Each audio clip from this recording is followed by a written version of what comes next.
person 50. So you begin to engage me in the sacred space of my heart, and there were birds in the sacred space of my heart, which are never present there. So I assume this connects to you in some way. But then you had me change my my typical methods here, which was interesting. Instead of taking the healing frequencies, all the color vibrations in a normal specific place that I usually do, you had me basically like stand under a waterfall, which is typically in my in this area I have a waterfall, but you changed the colors of this and had my energy take the colors through my body as if it was water. So that was interesting and unique. And then as we transition from my energy to your energy, the very last chakra, the crown chakra, when I took those colors, or that color, that lilac golden light, the energy actually turned into like golden dust and floated up into the ether where it became your energy, and then started to shift to the rainbow road. And so as it did this, the energy actually split into three golden like threads. And so I kind of think I know what this started to mean at this point.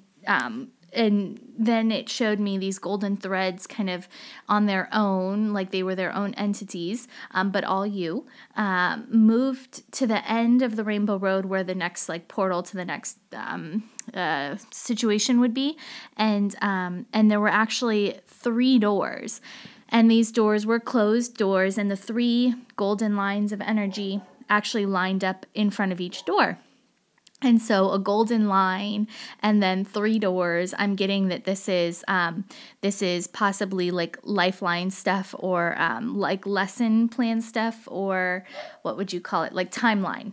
So your different incarnations, like your past or future lives, right? So we follow the middle line, that's your energy, and this line basically opens the door and moves straight down and into like a movie theater. And again, which is a big indicator that I would be watching a past life or something, a present life or some kind of incarnation. So this energy is sitting down, eating popcorn, watching a big movie screen. And on the movie screen, and forgive me if I'm using the wrong name here, but it felt like a late 80s, early 90s workout video. And I think I kept getting Jane Fonda. I don't know if she did workout videos. I think she was a little before my time. But I felt like that very like unitard, one piece, like that horrible salmon or watermelon colored suit with kind of big hair, and like it was a total like jazzercising aerobic workout video. And so we really just stayed and watched this brilliant presentation of a workout video happening on this screen for quite some time. And so I said, okay, this has to be either some form of an incarnation. And so basically then followed out the door, and now I'm at the very left door, and I follow your energy there. So this door, the energy opens the handle and your energy moves in, and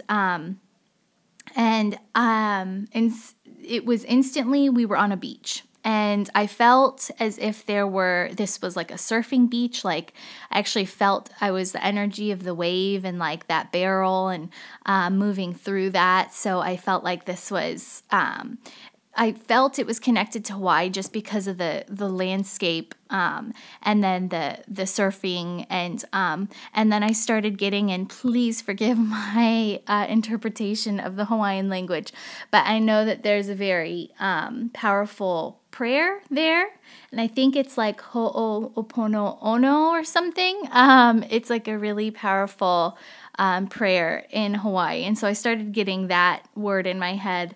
And so I just felt this immensely spiritual connection, and it's almost like it was a connection to the land. And so in one of your lifelines or timelines, I'm getting this deep connection to, and I would have to think it's Hawaii, but it's something with the spirituality in this landscape, the waves, the ocean, and then maybe that prayer holds some meaning, or the meaning of that prayer holds something special for you as well. But so then after I get this, then we move back through and now onto the Rainbow Road again, and I'm at the very right-hand door. And I see this line of energy, and it's like trying to open the door, and it can't open the door, it's locked. And so the two other lines of energy actually come over to this line. They unite into one line. Well, first the one line gives like this last line a key, and then the three lines of energy unite into like your singular form of energy. And so I'm getting, we're in this lifetime now. And so as we move through, it's like a short little jaunt down this path, and then it opens up to this.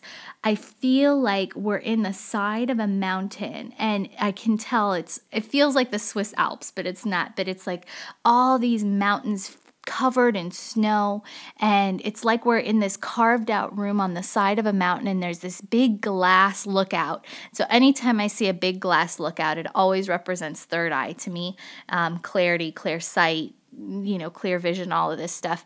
And so, and then I'm looking around, and I'm asking, I'm like, are these the Akashic records? Are we in our records? And I got that we weren't, but that this was more, that this is your, you here in the present life. And so I was getting snow, and I would hope you would like snow, or I would assume maybe that there's some connection to that, because it felt very serene and almost like it was a choice to be, in the snow, that it was a powerful place for you. And so from here, I recognize a need to break this glass that's covering your third eye. And so we break the glass, and basically these lines of energy like fly out of your third eye and like go tobogganing down the side of the mountain, and basically like through a mountain and then into the like depths of another mountain. And this is now moving into your Akashic records. And so when we get in, like, it was interesting because everything was covered in ice, and I got that there was like a de-thawing process that needed to happen, and almost as if I saw like a caveman, like a caveman that's frozen in ice, and to bring it back to life, you have to de-thaw him, right? And so I got like that the combination of these three lifelines, or these three timelines for you, three incarnations were coming together, and with the de-thawing came the memory. So basically, opening up the third eye and gaining that clairvoyance, that the memory of these timelines were going to come back and create this powerful life that is the life you're living at this point, right? So I felt like these two timelines moving into the third eye chakra, and so when you have the remembrance of these past incarnations, I think, and it's gonna be, I think, very easy for you if you haven't already lived out some of those past experiences in this lifetime. Like, it wouldn't surprise me, if you traveled to Hawaii and had like a huge spiritual connection, and I know you're seriously involved in yoga, so